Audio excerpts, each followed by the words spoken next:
Empezamos. Buenas tardes. Agradecemos a todos ustedes el seguir esta conferencia de prensa para informar sobre el avance del Tratado de 1944. Nos acompañan en esta ocasión el director general para América del Norte de la Secretaría de Relaciones Exteriores, Roberto Velasco Álvarez, la directora general de la Comisión Nacional del Agua, Blanca Jiménez Cisneros, y el subsecretario de Seguridad Pública, Ricardo Mejía Verdeja. Inicialmente le haría uso de la palabra el director general para América del Norte de Cancillería, Roberto Velázquez, por favor. Muchas gracias.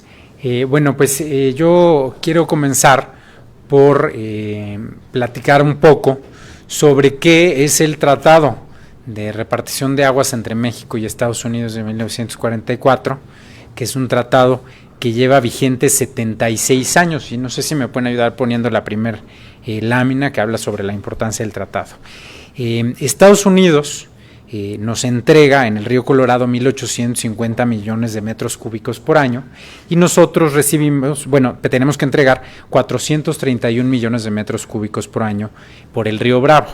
¿Por qué? No es que estemos pagando o no es que estemos entregando agua de México a Estados Unidos. Estamos repartiendo el agua de dos ríos transfronterizos. Compartimos una frontera y parte de ello es compartir el agua de estos dos ríos muy importantes, que son el río Colorado o el río Bravo. Y el tratado tiene unas condiciones en las cuales México recibe más agua en esta repartición. Nosotros recibimos 4 veces más agua de la que entregamos al año. Eso es muy importante decirlo, porque ese tratado tiene condiciones que en México nos parece que son favorables para nosotros. Cada 5 años México tiene que pagar 2.158 millones de metros cúbicos de agua, promediados por año, pero ese es el total que debemos cubrir cada 5 años. Y tenemos una flexibilidad de pago dentro de estos 5 años, dentro de estos quinquenios, mientras que Estados Unidos, en cambio, nos paga con un calendario que se establece de manera anual y mensualmente nos va dando agua del río Colorado en base en ese calendario. Así se reparte el agua.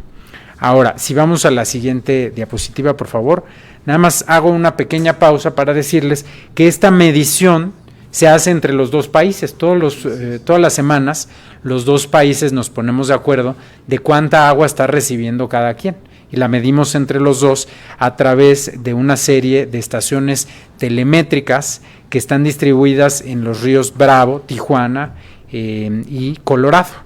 Son 62 hidrométricas y 9 estaciones climatológicas que están en esa región, y así nos vamos conciliando la contabilidad, por llamarle de alguna forma.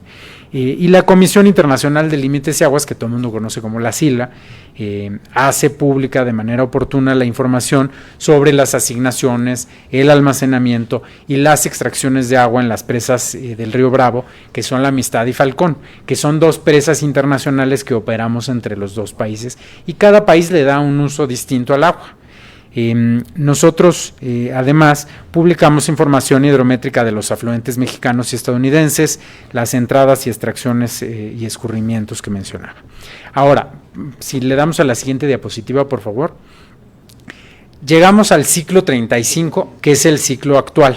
Inició el 25 de octubre de 2015 y concluye el 24 de octubre del 2020, que es en un mes y medio casi.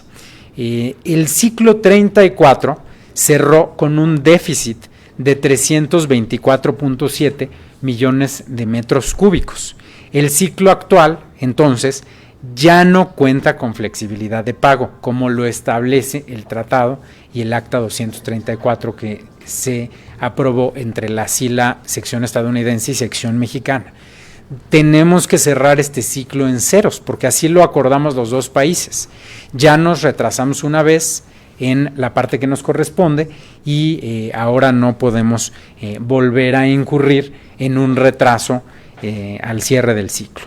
A la fecha se han entregado de los 2.158 millones de metros cúbicos un volumen de 1.779.9, por lo cual faltan de entregarse 378.7 millones de metros cúbicos de agua.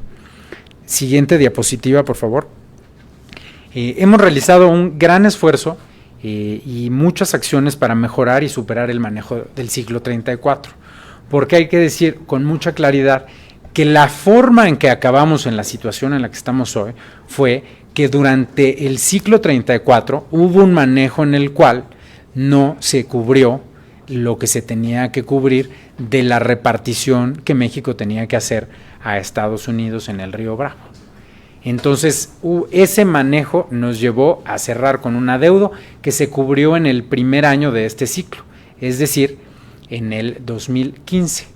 Y en ese año, 2015-2016, se empezó a generar un nuevo retraso en lo que corresponde a México entregar en esta repartición de agua. Un retraso que se gestó durante 8 años y que esta administración recibió ya bajo una presión de cubrir este faltante. Tenemos un diálogo binacional permanente entre la SILA estadounidense y la SILA mexicana con el objetivo de concluir en tiempo y forma. Y por supuesto, la doctora Jiménez les hablará más de lo que se está haciendo a nivel nacional. Y si vamos a la última diapositiva, ahí pueden ver lo que ha pasado con los volúmenes de agua en el ciclo 34 y 35. En el ciclo 34, como pueden ver, se entregaron 1.833.89 millones de metros cúbicos de agua y faltaron de entregar 324.715, que es lo que lo que se arrastró, a la primera parte de este ciclo y que empezó a generar un nuevo déficit. Como pueden ver en la segunda barra de la gráfica, que es el ciclo actual, tenemos un pendiente de entrega de este ciclo o de este año muy moderado de 120.811 millones de metros cúbicos, pero hay además un retraso muy importante de 257.84 millones de metros cúbicos que se tienen que entregar. Entonces, eso es el contexto internacional en el que estamos y por qué es importante para nosotros cubrirlo. Y muy importante remarcar, no estamos entregando el agua de México, porque el agua es de la nación, no la estamos entregando a Estados Unidos. Estamos repartiendo el agua de 2 ríos transfronterizos y México ha recibido de manera puntual el agua que le corresponde de esta repartición. Entonces, con eso cierro y ahora la doctora Jiménez les comentará más sobre las acciones a nivel nacional.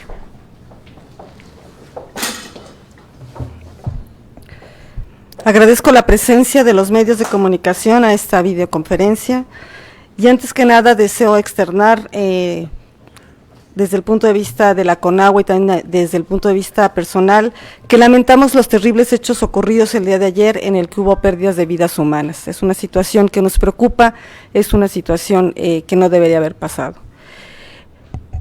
En el marco de mis atribuciones y para informar a la población, quiero reafirmar ante todo, en primer lugar, que los agricultores de Chihuahua van a contar, tal y como dijo el presidente Andrés Manuel López Obrador, con el agua suficiente para el riego agrícola. Actualmente, para los distritos de riego 05, llevamos ya entregado el 100% del agua de las presas Las Vírgenes y la presa El Granero, y para el distrito de riego 090, también hemos cumplido con el 100% del agua. Para la presa de La Boquilla nos falta, hemos entregado el 89.5% y seguimos entregando el agua, incluso bajo estas condiciones difíciles, para culminar con éxito el riego. Entonces, repito, todo mundo ha contado con el agua para el ciclo del riego y solo resta por entregar un 10% del agua de La Boquilla para el distrito de riego 090 y algunas 05, y algunas unidades que hay ahí. También quiero mencionarles que estas localidades y para el ciclo siguiente, a pesar de los movimientos que se han hecho, permanece agua en las presas y que también en esta zona se encuentran con pozos. Esta es la zona de riego del distrito de Chihuahua y por lo tanto no ha sufrido del fenómeno de sequía que existe en otras partes del estado en donde se realiza un riego de temporal, y precisamente esta es la belleza de tener sistemas de riego, porque permite que aun cuando no haya unas condiciones apropiadas de agua, se pueda mantener la agricultura. Hay por ahí videos en los que circulan, donde hemos visto que se están llevando los cultivos y se están incluso cosechando de manera apropiada. Asimismo, ya desde el punto de vista federal, tenemos el compromiso de México, todos los mexicanos, por cumplir el Tratado Internacional de Agua con los Estados Unidos. Una de las cosas que quisiéramos puntualizar es por qué Chihuahua debe aportar agua al tratado, o incluso, como algunas personas lo han puesto, por qué se penaliza a Chihuahua en entregar el agua del tratado. En primer lugar, es un río, como ya lo mencionó el licenciado Velasco, es un río internacional, a donde tiene varios ríos que llegan, eso se llama un río tributario. El principal río tributario es el río Conchos, que está en Chihuahua. Es un río que aporta más del 50% del volumen, 54% del volumen con el que cuenta el río Bravo. Y es como cuando quien tiene más, como en las cuestiones de dinero, quien tiene más pues aporta más, quien tiene menos aporta menos. Entonces Chihuahua debe cumplir con de acuerdo con lo que se hizo para establecer el tratado, con una aportación mínima del 54%. Pueden ustedes ver en esta gráfica que a partir de 1994 y por diversos temas interiores, por el tipo de cultivos que se tienen, por el tipo de manejo del agua, la aportación de Chihuahua disminuyó de un 54% al 38%. En paralelo, ¿qué es lo que pasó? Que los otros ríos tributarios que se encuentran en los otros estados, en Nuevo León, en Coahuila y en Tamaulipas, sus ríos tuvieron que incrementar el porcentaje de aportación. O sea, todos los ríos tributarios tuvieron que aportar más. Y ese es un problema que está actualmente pasando.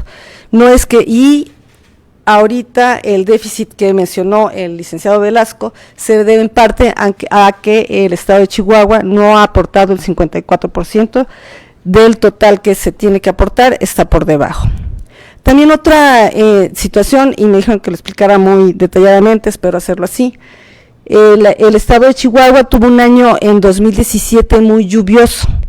O sea, es un tratado que se paga con las aportaciones del río y es una cantidad total de agua que se tiene que pagar. Cuando llueve mucho, esa propia lluvia, que haya un huracán o una depresión tropical, nos ayuda a pagar más rápido porque corre más agua por los ríos el tratado. En 2017 ocurrió una situación así, hubo intensas lluvias y se extrajeron una cantidad de Las Vírgenes, que es una de las presas, de 387 millones de metros cúbicos, que está en Chihuahua, La Boquilla, que es la presa que se abrió ayer, de 133 millones de metros cúbicos, y la presa El Granero, de 691 millones de metros cúbicos.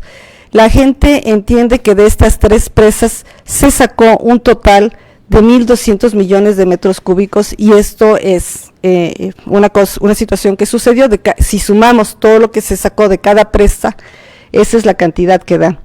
Pero el asunto es que tanto la presa Las Vírgenes como La Boquilla van a dar a la presa El Granero, y estamos contando la misma agua que entra a El Granero es la misma que sale, no se tiene una doble cantidad.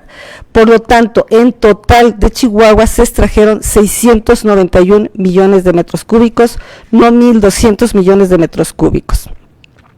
Esta agua fue repartida, de acuerdo con el tratado, en un inicio, en los primeros días, 1/3 para los Estados Unidos, 2/3 para México, es decir, 33% y 66%, pero se hizo un ajuste para aportar mucho más agua al tratado, del orden del 50%, para contribuir de una manera más efectiva. También se menciona que por qué no se usa el agua de las presas internacionales para el pago. Más abajo del río Bravo están dos presas internacionales, la Amistad y la Falcón. Estas presas se construyeron precisamente para administrar el agua que se tiene en el río Bravo. ¿Por qué? Porque esa agua tiene una cantidad de usos y no se usa el agua en la misma proporción en la que se produce, entonces las presas nos ayudan a regular. Esta agua abastece principalmente 11 ciudades fronterizas que requieren 410 millones de metros cúbicos al año. Estas ciudades son en Coahuila, Ciudad Acuña y Piedras Negras, y en Tamaulipas son las ciudades de Guerrero, Mier, Gustavo Díaz Ordaz, Camargo, Miguel Alemán, Reynosa, Vallehermoso, Río Bravo y Matamoros. También de estas presas se entregan agua para distritos de riego y alguna otra actividad que se tenga en la región. De esta gráfica, en la siguiente gráfica, es una gráfica que nos ayuda mucho a entender cómo es el pago del tratado. En 5 años tenemos que entregar una cantidad total de 1.800 millones de metros cúbicos, números redondos, y si ustedes las distribuyen en partes iguales a lo largo del año, les da la línea recta. Pero como yo he venido diciendo, no todos los años llueve igual, no todos los años tenemos el mismo manejo en la presa. Lo que sucedió es la curva que se ve ahí azul, entonces comenzamos a ver que hubo retrasos en los años y quedamos por debajo de la curva. Cuando llueve mucho nos subimos por arriba de la curva. Si ven en la parte final comenzamos a acumular un retraso muy importante, de manera que si hubiéramos seguido con esa tendencia hubiéramos tenido más de 1.000 millones de metros cúbicos pendientes, lo cual era una cosa que no podría ser, y por eso hicimos un zoom. La siguiente, por favor. En ese zoom, que ya son los últimos meses, ustedes pueden ver que hicimos varias acciones para abatir el rezago. Se hizo un ajuste de la contabilidad por parte de la SILA, con lo cual se recuperaron 53 millones de metros cúbicos, se extrajeron 50 millones de metros cúbicos de la presa Venustiano Carranza en Coahuila, que abastece el valle de Anáhuac, Nuevo León, o sea que hubo 2 entidades que participaron o que contribuyeron al tratado, y en mayo se aumentaron los porcentajes de entrega. En lugar de guardar esta proporción de 33 y 66, se subió la proporción y se inició la extracción del agua del granero. Con todo eso hemos logrado subir y acercarnos mucho más a lo que es el cumplimiento del tratado. También se hizo una transferencia de las presas internacionales por 25 millones de metros cúbicos para abatir este rezago. Con eso logramos disminuir en 40% el total de un adeudo que representaba la cantidad anual más el adeudo o el retraso anterior que traíamos. Con estas actividades les podemos decir que estamos negociando actualmente con Estados Unidos a través, el gobierno mexicano a través y encabezados por la Secretaría de Relaciones Exteriores, la estrategia para cerrar debidamente el ciclo. Finalmente, quiero reiterar una vez más que la Conagua seguirá trabajando para asegurar que todas las familias mexicanas cuenten con el agua que requieren, así como todos los usuarios, tanto de riego e industriales, uso industrial e incluido el uso ecológico en todo el país. Muchas gracias.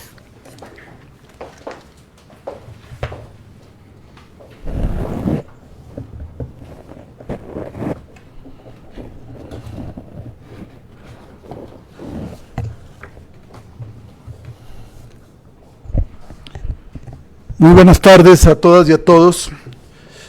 Ha quedado claro por parte de la Cancillería que México tiene un tratado internacional de aguas amplísimamente favorable para el país, donde del 100% México se ve favorecido con el 66%.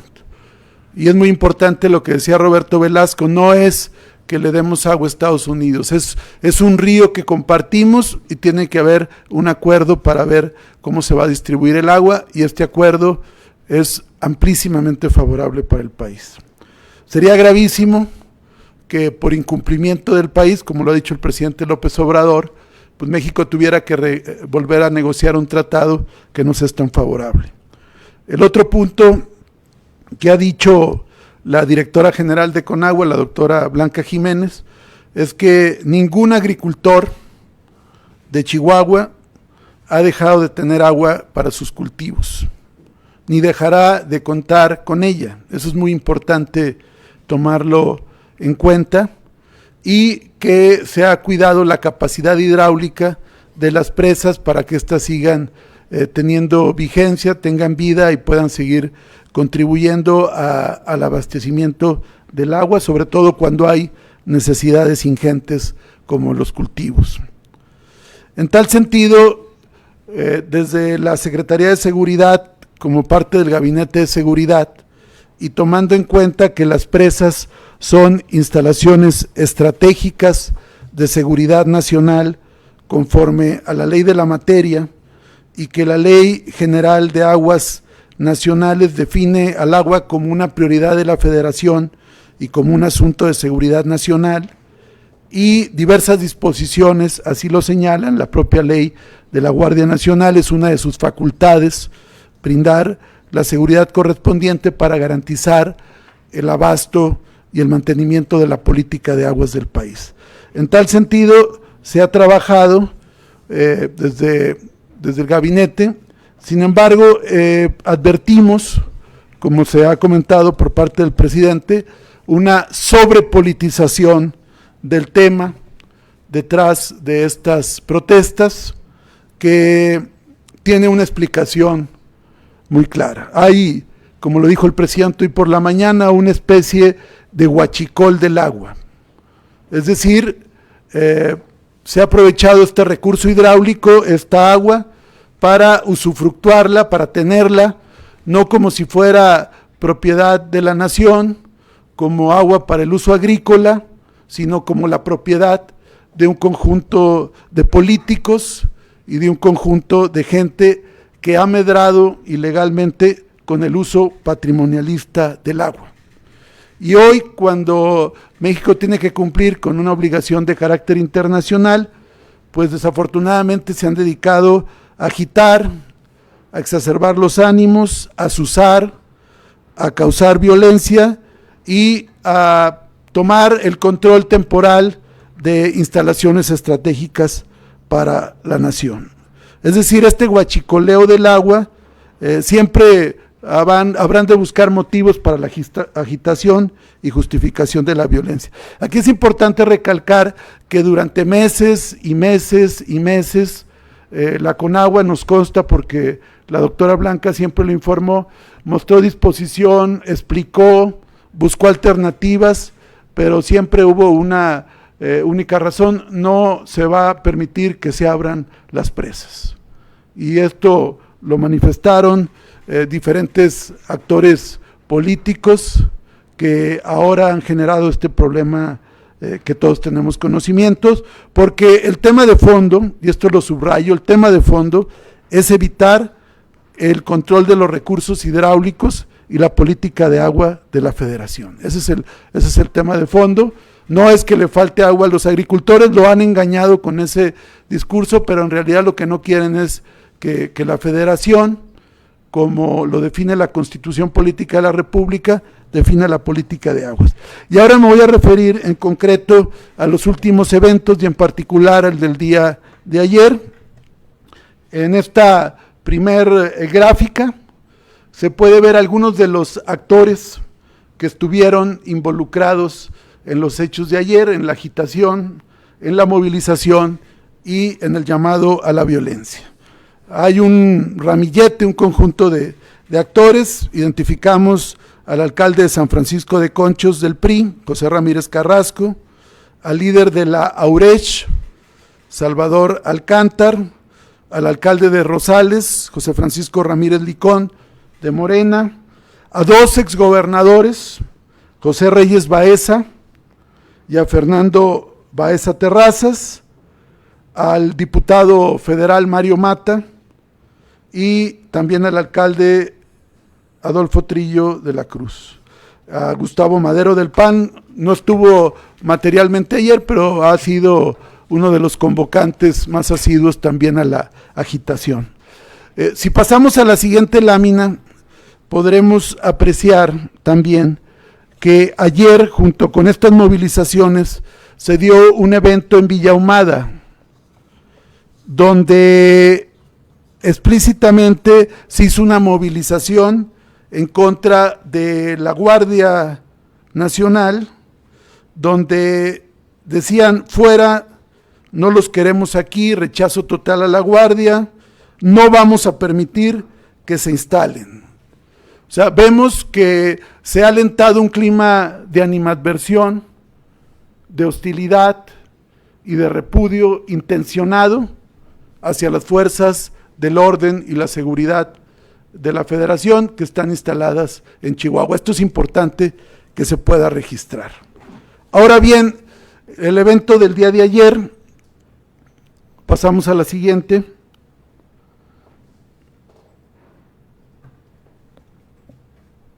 En la siguiente gráfica, sí la estamos transmitiendo. La siguiente gráfica se aprecia que hubo palos que se repartieron. Aquí vemos una camioneta con la caja abierta donde hay cientos y cientos de palos que se repartieron. Vemos también gente consumiendo bebidas embriagantes.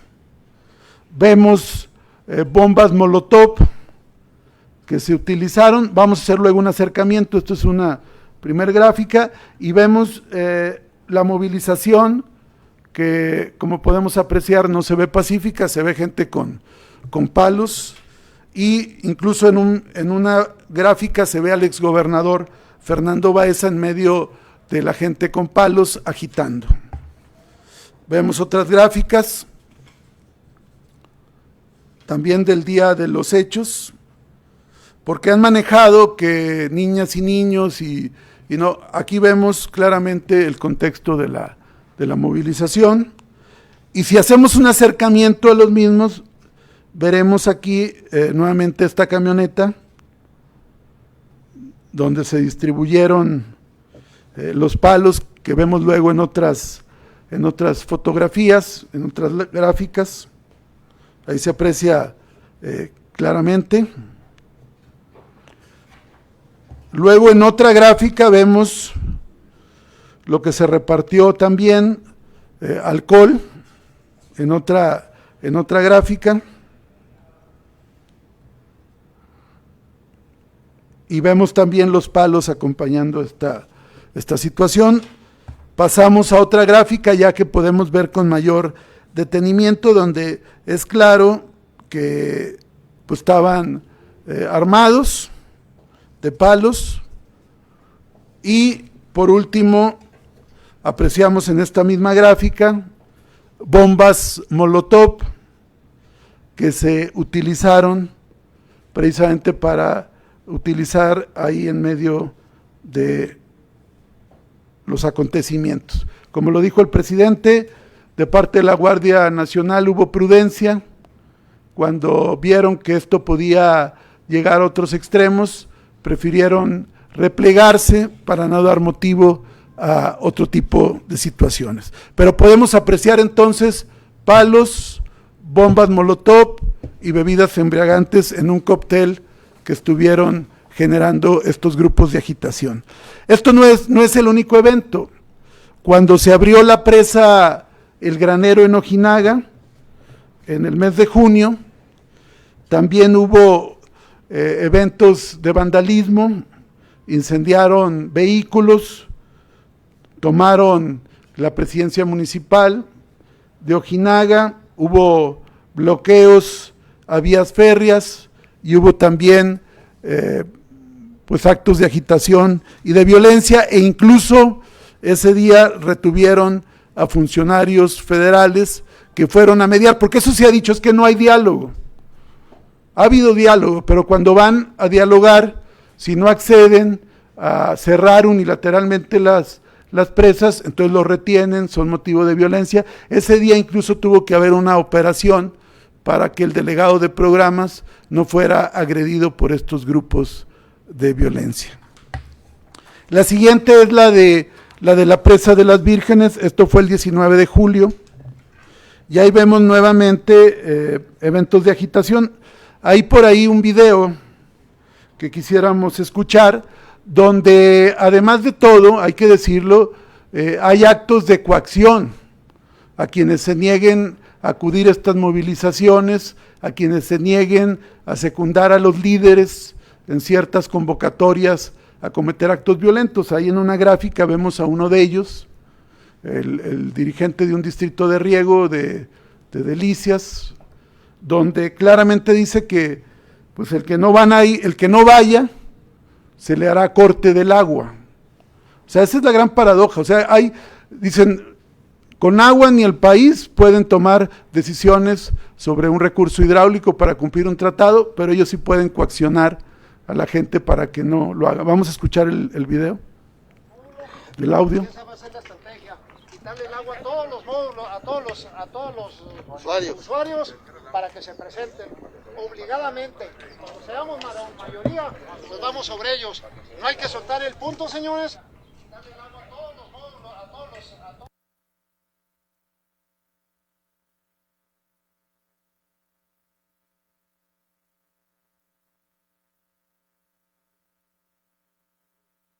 De ver si se terminó de escuchar, eso fue diciendo que les van a quitar el agua, van a generar intencionalmente que no reciban el suministro para que se indignen y para que procedan de manera agresiva, y en ese sentido, pues sí es muy importante que tomemos en cuenta esta situación. Después, cuando se abre Las Vírgenes, un día después, también apreciamos diferentes disturbios, quemaron edificios públicos, afectaron vías férreas, vandalizaron diferentes instalaciones, casetas, oficinas públicas, hicieron daños a trenes, y aquí podemos ver también al mismo líder que aparece en el otro video diciendo que habría que proceder de manera violenta, y si podemos escucharlo también. Si en 3 horas, son las 2 de la tarde, si para las 5 de la tarde no tenemos una respuesta, se empiezan a quemar esas 3 camionetas y después le seguimos con otras cosas. Pero tenemos otras opciones, con agua, Comisión Federal de Electricidad, el SAT, las oficinas de Venezuela,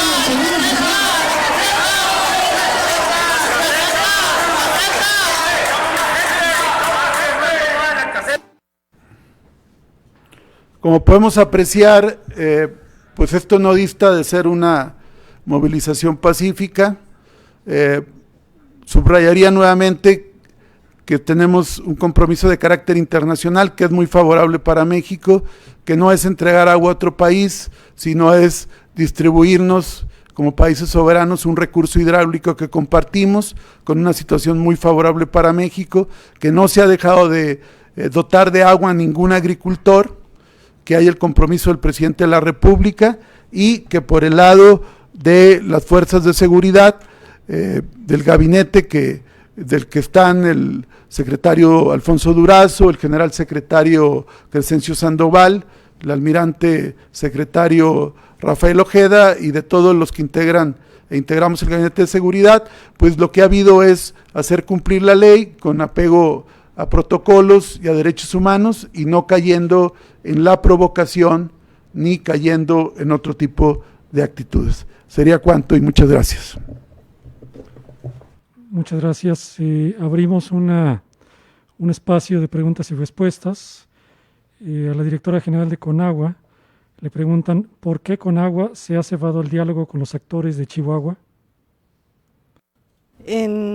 Conagua no ha estado cerrado al diálogo, iniciamos un diálogo desde finales del año pasado, tuvimos toda una serie de negociaciones, como se mencionó ya aquí, primero la Conagua sola, luego apoyada de diversos miembros del gabinete. En todos los eventos fue el mismo resultado, no hubo ninguna solución. Hubo una serie de peticiones, muchas de las que fueran atendidas para mejorar los sistemas de riego agrícola. En particular, Conagua hizo un planteamiento con tiempo, previendo que no es la primera vez que se tiene problemas con el tema del tratado con el estado de Chihuahua, ya ha habido ocasiones con otros gobiernos, también que previendo que pudiera haber críticas al tratado, a pesar de que el tratado pues fue negociado por los gobiernos priistas, y ahora son los gobiernos priistas quienes nos están criticando el manejo del tratado. Y sobre todo porque durante el mes había una razón técnica muy importante. Si hubiéramos hecho nosotros el pago en mes de diciembre, durante las temperaturas, la época de las temperaturas bajas, hubiéramos pagado 20% menos de agua. Lo estamos haciendo ahorita en condiciones en que la temperatura es muy alta y eso además le va a costar al país 20% más de agua. Entonces nunca estuvimos cerrados a la negociación, siempre hubo toda una serie de negociaciones por parte de Conagua, fácil, pues ha de haber ido más de 15 o 20 mesas, muchas de ellas estuvieron terminadas por agresión. Recuerdo en particular un tema de la Sila, que estuvieron también a punto de golpear al compañero de la Sila, simple y sencillamente porque no aceptaba las propuestas que se hacían, que eran unilaterales, y en ningún momento se recibían propuestas de cómo pagar el tratado y cómo contribuir y aportar con la cantidad que debía aportar Chihuahua, toda vez que el ciclo agrícola en curso, que es el que está ahorita concluyendo, su miedo era que ese ciclo no recibiera el agua necesaria. Ahorita ya están prácticamente concluyendo y recibieron, tal y como se les dijo, todo el agua necesaria. Otra pregunta también para la directora de la Comisión Nacional del Agua. ¿Por qué Conagua no pone a disposición pública los niveles que tienen las presas de Chihuahua? Bueno, un compromiso que hizo el presidente Andrés Manuel López Obrador fue ser completamente transparentes. Siguiendo este compromiso, a partir del 1 de diciembre, el primer día que entramos, se subieron a las redes inmediatamente datos de calidad del agua, y en una época, en un plazo de 1 o 2 meses después, desde entonces, son disponibles todos los días el almacenamiento y el nivel de todas las presas, de las 200 presas principales. Esta es una crítica que hemos recibido, y muchas veces también por parte de quienes nos critican utilizan nuestros propios datos, demostrando que están disponibles. También tenemos el sistema LSIH, todo esto lo pueden encontrar en los sitios web de la Conagua, en donde reportamos todos los datos de precipitación a nivel nacional y se publican el mismo día, así como todos los datos históricos. Todos los datos son transparentes, y son transparentes que hemos visto en las críticas o en videos y tweets que circulan nuestros propios datos. Algo. Adicionalmente, todos los datos que yo mencioné sobre el reparto de aguas y de las estaciones hidrométricas de Sila también se hacen públicos semanalmente en el sitio web de la Comisión Internacional de Límites y Aguas, y también se publican de manera constante los niveles de las presas Falcón y La Amistad, y de hecho incluso semanalmente, además esa misma información la estamos concentrando y le hemos enviado un reporte semanal al gobierno de Chihuahua, que yo se los he enviado personalmente a la oficina del gobernador de Chihuahua, y en el cual además les hemos ido explicando cómo va el tema respecto de los compromisos que el propio Estado de Chihuahua tiene y aceptó respecto del cumplimiento del tratado. Aprovechando para usted mismo una pregunta, ¿hay presiones ya de parte de Estados Unidos para el pago del tratado? Bueno, no sé si llamarle presiones, pero por supuesto que sí hay llamados de la Comisión Internacional de Límites y Aguas al Gobierno de México para cumplir con las obligaciones internacionales contenidas en el tratado. Nos lo han dicho además en todas las reuniones técnicas y políticas que hemos tenido entre las secciones de la Comisión Internacional de Límites y Aguas. La Comisión ha externado públicamente su preocupación respecto del cumplimiento del tratado, y naturalmente que ven con mucha preocupación que el gobierno de Chihuahua no haya de alguna forma pues también ayudado a que como país podamos saldar estas obligaciones que tenemos. Gracias al subsecretario Ricardo Mejía. ¿Se mantendrá la presencia de la Guardia Nacional en la zona y hasta cuándo ocurrirá ello? Bueno, la presencia de la Guardia en Chihuahua es permanente desde que se creó esta institución y seguirá estando presente en Chihuahua como en todo el país. Evidentemente, como lo señalamos, las presas son instituciones estratégicas de seguridad nacional. La Guardia tiene entre sus funciones el tema de cuidar las instalaciones estratégicas, brindar seguridad, hacer que se cumpla la ley, y va a seguir, así como la Guardia ayuda también, desde luego, al combate a la criminalidad, y tenemos claro que para la inmensa mayoría del pueblo de Chihuahua, como para la inmensa mayoría del país, la Guardia Nacional es una institución con prestigio, es una institución bien calificada y es una institución que seguirá favoreciendo la construcción de paz y seguridad en Chihuahua como en todo el país. Gracias. A la directora general de la Comisión Nacional del Agua, ¿por qué no se usa el agua de las presas internacionales para pagar el tratado como se ha propuesto en Chihuahua? Como mencioné, las presas, el agua de las presas internacionales, si bien en un momento dado se pueden utilizar para pagar el tratado en caso de que se requiera cuando tengamos un excedente, realmente nos sirve para almacenar el agua principalmente de las ciudades de la frontera, que vienen en la presentación. Son 1.2 millones de gentes, y lo que también hay que hacer notar, que en la Ley de Aguas Nacionales, como en todas las leyes de todo el mundo, la prioridad de uso del agua es el derecho humano al agua frente a cualquier otro tipo de usos, frente al uso agrícola, frente al uso industrial y frente al uso ecológico, es la prioridad. No podemos usar un agua que es para derecho humano al agua para hacer algún otro pago. Gracias. Para el director general de América del Norte, ¿estamos ante el riesgo de que Estados Unidos pida la renegociación del tratado por un riesgo de no pago? Todavía no estamos en ese punto. Como decía, yo no sé si definiría que estamos en un escenario de presiones. Tenemos una excelente relación con el gobierno de Estados Unidos. Lo que nos han externado hasta el momento pues es su preocupación. Naturalmente que al igual que del lado mexicano, del lado estadounidense hay agricultores que también pues tienen aspiraciones respecto de sus cosechas, y utilizan esa misma agua de los ríos transfronterizos. Entonces, eso es lo que nos han transmitido, y nosotros no creemos que vayamos a llegar a un incumplimiento siempre y cuando podamos seguir contando con el apoyo muy valioso de los agricultores y los usuarios responsables de Chihuahua. Gracias. Para el subsecretario Ricardo Mejía, ¿usted considera que los intereses de los grupos que participan, que están protestando, son legítimos? ¿Que definen sus intereses o hay algo más? Bueno, lo explicamos en la presentación. Evidentemente hay agricultores preocupados que se dedican al cultivo y que cuidan sus cosechas, y evidentemente hay una gran campaña de desinformación y manipulación.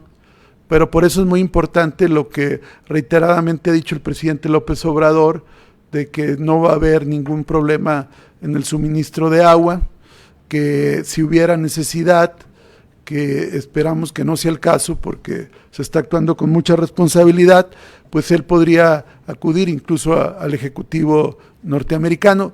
Pero lo que sí nos queda muy claro es que quien tiene esa preocupación, pues no hay razones. Hay una política responsable de aguas y sobre todo un compromiso social. Pero sí advertimos, como lo dije, que hay gente que ha usufructuado indebidamente el agua, políticos y otro tipo de personas que no ven el agua como un recurso de la nación, incluso no lo ven como un recurso para cultivos de la gente que tiene esta actividad productiva, no, lo ven como de su propiedad, lo ven como una cuestión patrimonialista. Entonces para ellos, cuando hay un cumplimiento de una obligación internacional, pues reaccionan de manera agresiva, de manera virulenta, orquestan todo un movimiento, financian un movimiento, distribuyen palos, como lo vieron ustedes en las fotos, y bueno, eso es lo que ya ha llevado a este tipo de situaciones. Pero confiamos en que prevalezca el Estado de Derecho, el buen juicio de la mayoría de los agricultores, y que finalmente este tema se pueda reencauzar a favor del país y a favor de Chihuahua. Gracias. Para la directora general de la Comisión Nacional del Agua, ¿por qué Conagua utiliza las presas para pagar el tratado si en este acuerdo se establece que no se deben de usar para pagar? El Tratado de 1944 en ningún momento menciona a cualquiera de los dos países los métodos en los cuales debe utilizar, entregar el agua a uno u otro país. O sea, cada país debe hacer lo debe hacer como quiera. Sin embargo, el estudio de el ingeniero Alba Oribe, menciona en una parte que no es obligatorio el uso de las presas siempre y cuando, porque esa parte a veces, muchas veces nos han leído, nada más leen la parte a voz alta de que no es obligatorio el uso de las presas, pero se les pasa a leer que no es obligatorio el uso de las presas siempre y cuando se entregue la cantidad de agua que se tiene. Y esa es precisamente la idea de las presas. Las presas es un mecanismo que le permite a la gente almacenar agua, es como almacenar, como ahorrar agua, una cuenta de ahorro para que cuando no pase el agua la pueda uno sacar. Y es precisamente por eso se almacena ahí el agua cuando llueve mucho y cuando necesitamos sacarla la podemos sacar. Entonces sí se pueden utilizar las presas. Las presas son propiedad de la Federación, es propiedad de todos los que nos están oyendo, y también yo sí quiero aquí también aprovechar para hacer mención que muchos de los daños que se hicieron, pues es un daño que vamos a tener que pagar todos los mexicanos, el daño que se hizo a las presas, el daño que se hizo a las oficinas de la CONAGUA, de la Comisión Federal de Electricidad, al gobierno del estado, que se ha hecho al tren, todo eso de algún lado se está sacando. O sea, no solamente se está viendo el negocio del agua como propiedad privada, sino además estamos utilizando el dinero de todos para cubrir los intereses de alguien por guardar o mantener el agua. Y finalmente, una pregunta para el subsecretario. Una vez identificados estos políticos agitadores, ¿se van a presentar denuncias en contra de ellos? Bueno, como lo dijo el presidente hoy por la mañana, la Fiscalía General de la República pues tendrá que deslindar responsabilidades.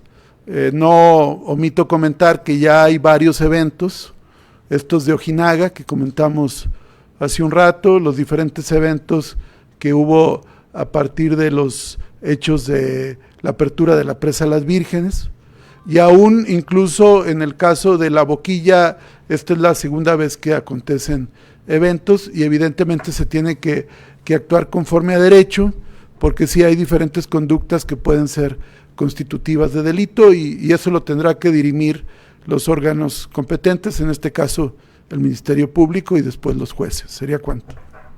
Muchas gracias. Agradecemos a todos quienes siguieron esta transmisión. Que tengan muy buena tarde.